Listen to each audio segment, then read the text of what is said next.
All right, my beloved Madridistas, welcome back to Madrid. Welcome back to the channel. Okay, things are finally starting to click. Things are finally starting to work. This was, I think, the best performance of the year. I think certainly the first half, I think, were the best 45 minutes I think we played all season. This was the best football we played. This was the best Kylian that we've seen since he's arrived. I'm incredibly encouraged. Things are starting to click. The beast is slowly starting to wake up. This was a very, very impressive performance, especially considering that Vini wasn't on the pitch.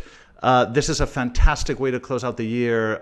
There is visible, tangible improvement in our play in every respect. So I'm very, very encouraged. I think this gives us a lot of hope going into the second part of the year. So I'm really, really happy about it. Let me give you my thoughts on the match itself and individual players. But I think things are starting to gel, and I think we could be onto something here. So thanks for joining me. Let's talk about the Sevilla match. Let's go.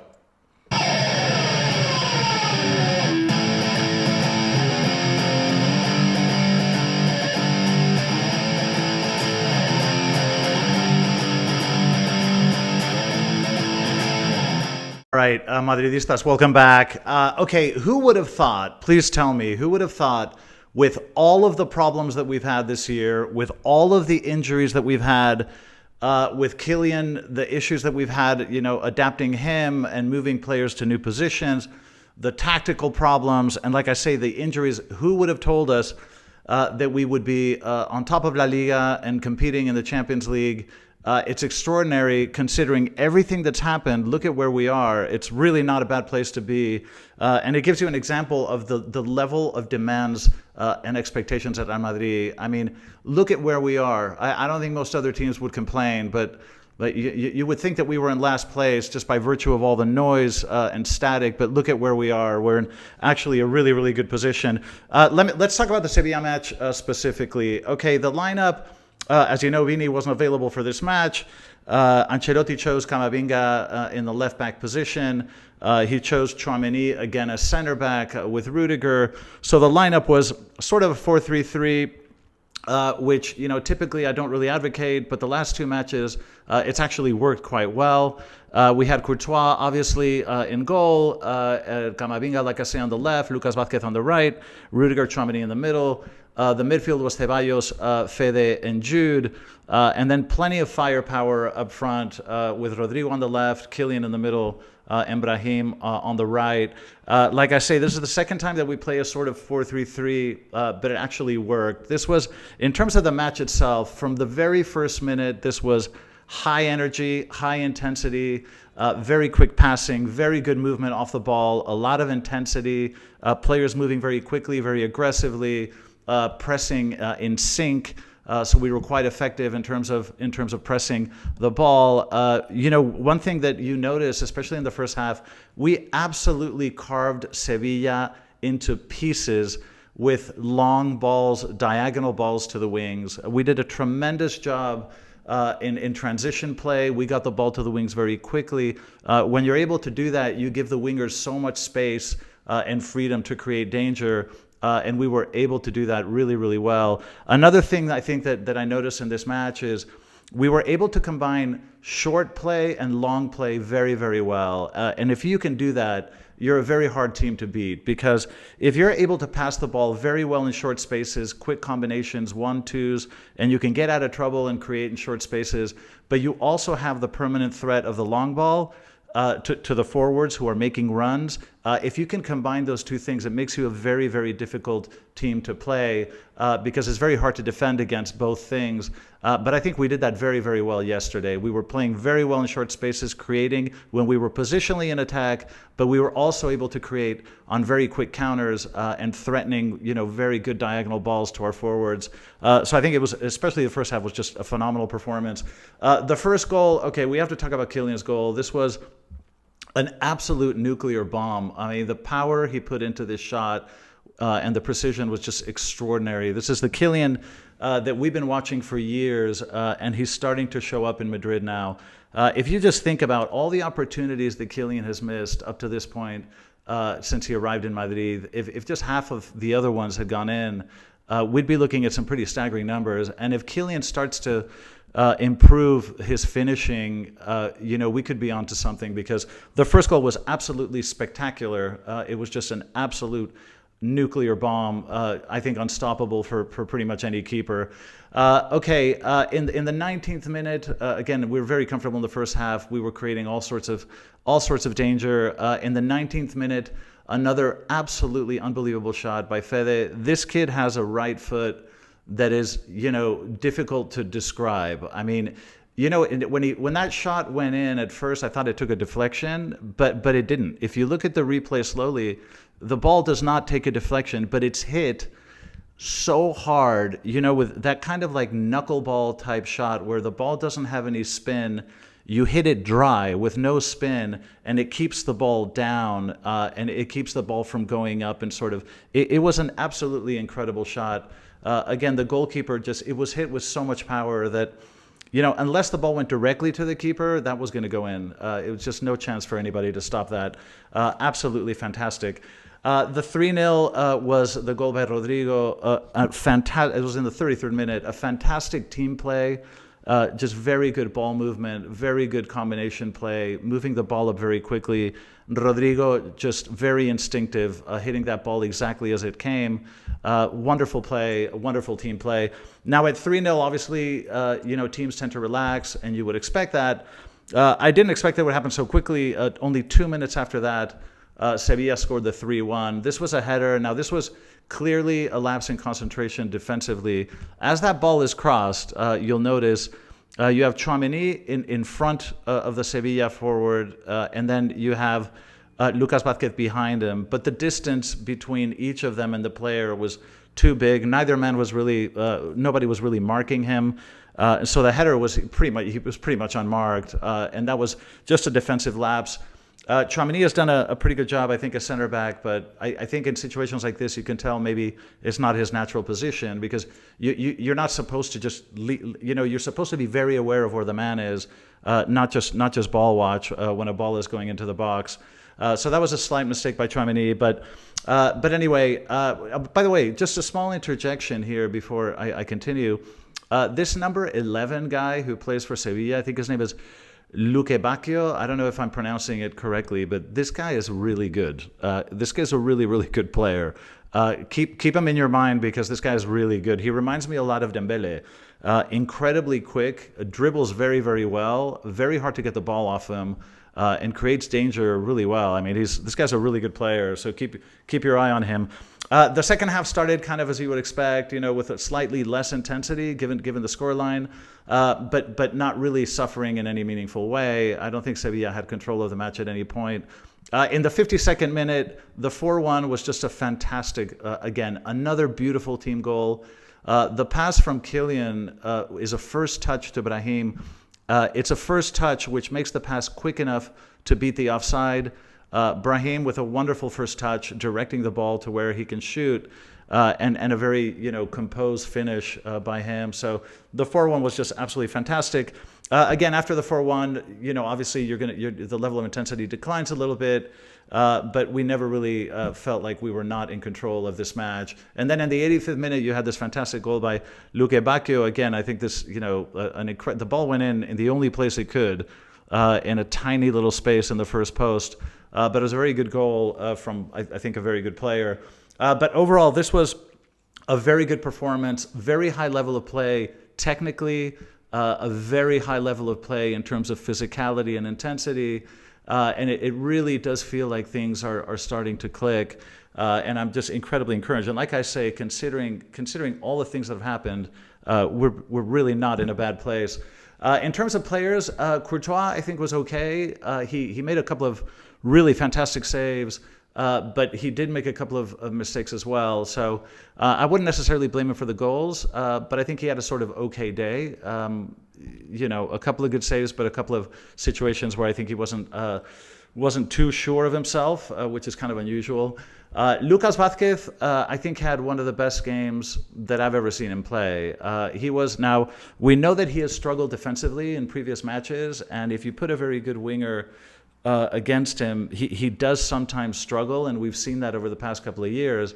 But if he is not under tremendous defensive duress, this is a player that is wonderful offensively because, he used to be a winger. At Real Madrid, he's been playing kind of a sort of second string right back, but his career up to that point had been a winger. So he's naturally an offensive player, very skillful, very technical, knows how to dribble. And his contribution offensively yesterday was spectacular. I think Lucas Vázquez had a fantastic game and didn't really get in trouble defensively either. And by the end of the game, he was playing as winger and played very, very well.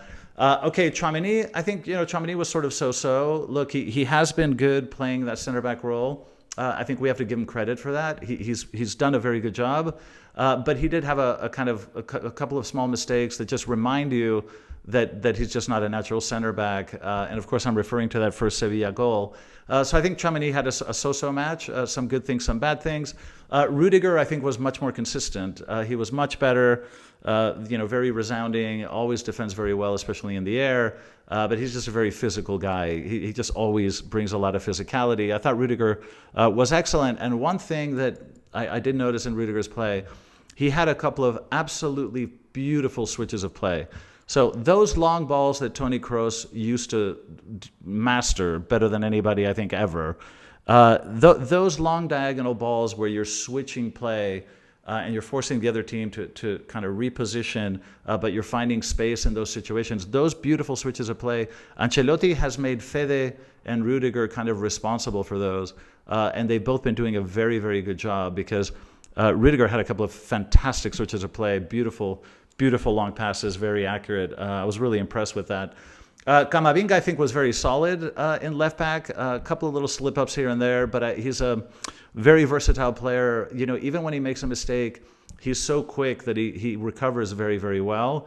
So I think he had a very, very good game overall. Camavinga just brings so much speed and physicality and elasticity, and he's so good at sort of stealing balls and getting in front of forwards. He defends very well. I think he's the kind of player that you can play in so many different ways and positions, but he always does a very, very good job. So I was very happy with Camavinga. Fede is just insane. I mean, this guy is so consistent, every aspect of play. There is nothing that this guy doesn't do well. I mean, he's always in the right place on the pitch. He covers an incredible amount of ground. Defensively, works tirelessly, but participates in attack. And he has a right foot that has to be one of the most lethal things in the world of football. I mean, if you give Fede enough time and space, I mean, he's going to blow a hole in the back of the net. It's absolutely staggering. I am a little bit worried about the number of minutes that both Rudiger and Fede are playing. This is a source of concern to me, and they are playing way too many minutes. I'm happy that there's a break now for them to rest, but I think Ancelotti needs to be a little bit careful with Rudiger and Fede because they're critical pieces of this puzzle, and we can't afford either of them to get injured. And I think he's slightly overplaying them. But I'd love to hear your thoughts in the comments section. Okay, Ceballos, let's be honest, Ceballos, a player that I've been critical of in the past, I thought he had an excellent game. 95% accuracy in passing, only 3 bad passes the entire match. He has really earned his minutes, and I think he's bringing a lot to the equation. And this turnaround in form, I think we have to say Ceballos is a very big part of that, and we have to give him credit for it. And it's not a likely source. I didn't expect Ceballos to be a sort of difference maker the way he has been. But it's really, really good to see because he's stepping up his play and he's much more careful with the ball. He's making better passes.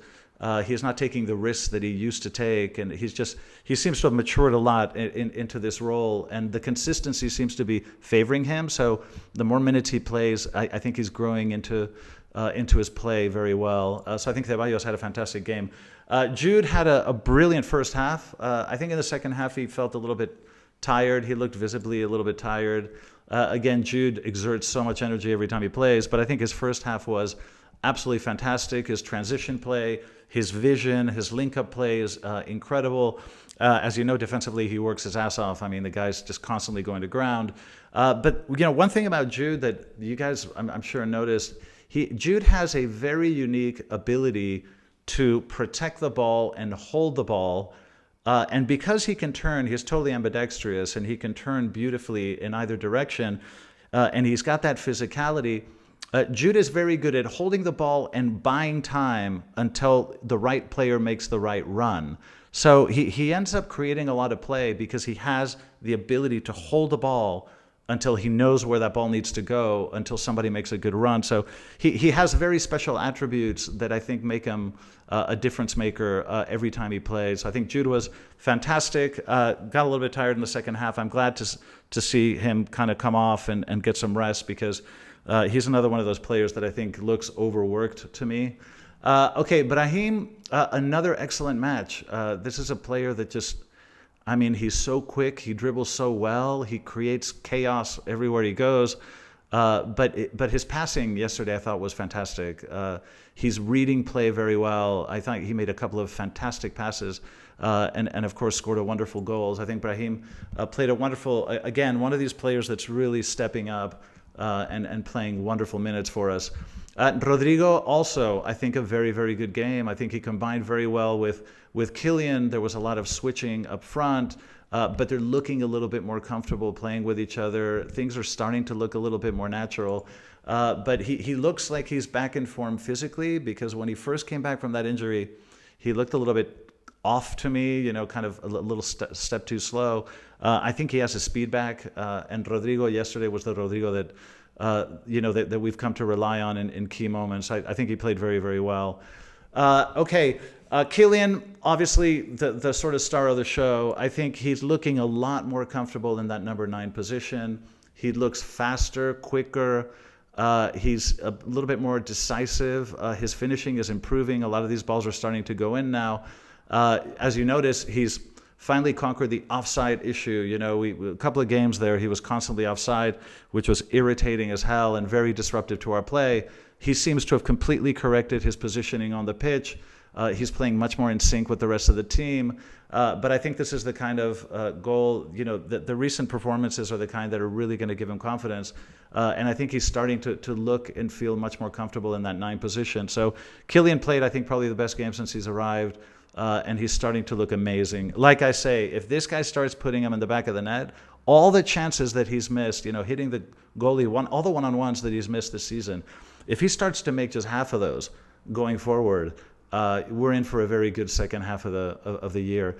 In terms of substitutions, Modric, Asensio, and Güler, all I can say is, good. They were good, but I don't think did anything particularly noteworthy, any of them, but I think they played their minutes reasonably well. I was very disappointed not to see Endrick. And again, I'm going to give Ancelotti credit for making changes earlier because now he's starting to make changes in the sort of 60, 65th, 69th minute. This is very encouraging because, one of the problems we've had with Ancelotti is that he waits too long to make changes and he's a little bit unwilling to do so at times. He's getting better at that. He's making changes earlier, which I think is great to see in terms of avoiding injuries, giving people time, and just freshening our play, refreshing our play, which I think is important. But I was a little bit disappointed that he didn't put Endrick in. And Endrick, when we're up 4-1, there's absolutely no reason in the world why you shouldn't play Endrick. I mean, this is a great player. You're not taking any risks by putting him on and letting Kylian, for example, rest. Or giving Brahim, some resting time. I don't understand why he's not giving Endrick more minutes, and that's a source of frustration to me. But anyway, Ancelotti, I think, has made good decisions in the last couple of matches. I'm really encouraged about that. So look, in conclusion, what I said at the beginning, who would have thought with all of the issues that we have that we're going to be that we're top of La Liga, starting the new year, and that we're competing and in a reasonably comfortable position in the Champions League is quite amazing. But that's where we are, and our play is improving. Kylian looks adapted. There was an interview. They interviewed Kylian, and he said himself, I hit rock bottom in the Bilbao match. That was rock bottom for me. But since then, I think I'm over the hump and I'm back. I feel fully adapted and I love where I'm playing. And Ancelotti kind of echoed that same sentiment. So I think Kylian has turned a corner and this is going to make a big difference for us going forward. So anyway, I remain very hopeful. This is a great way to finish the year. Sevilla is a serious rival. This is not a joke. They're a good team. So I think it was a very good performance, and I'm very encouraged, now more than ever, because it's been a tough season. But I'm hopeful for the second half of the year. But those are my thoughts. Great way to finish the year. Thank you for joining me. As always, love you guys. And as always, a la Madrid.